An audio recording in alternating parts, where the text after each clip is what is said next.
The Auditor General and many economic experts have continuously warned about the rate at which Uganda's public debt is growing.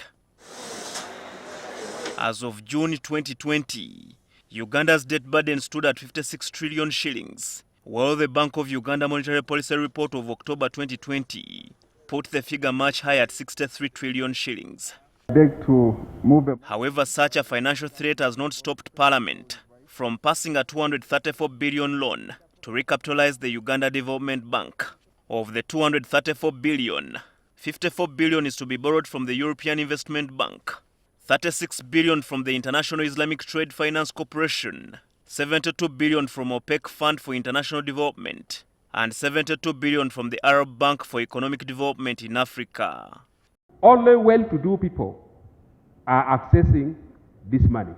Yet we need the poor people who are poor of the poorest to benefit from this particular loan.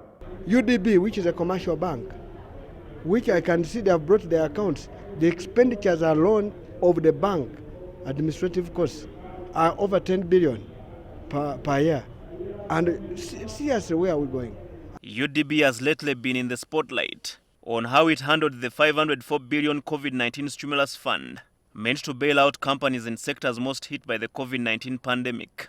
However, Parliament suspended a request to borrow 281 billion from the International Development Association of the World Bank for the restoration of forests and protected areas for climate-smart development project. The legislators insisted on knowing the regions that stand to benefit and the ownership of the land on which government wants to restore our forests. But the purpose is protect our environment, to support climate change management in this country, an idea and an objective that this House has been progressively and aggressively pursuing, and I want to commend this request to members of this House for consideration and approval to protect our environment.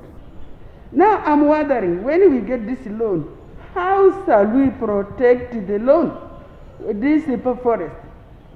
Where shall we get the agents to protect, to let us to respect the trees we are going to plant? So it's a very, very big challenge. If Parliament was serious, would have put a stopover to this.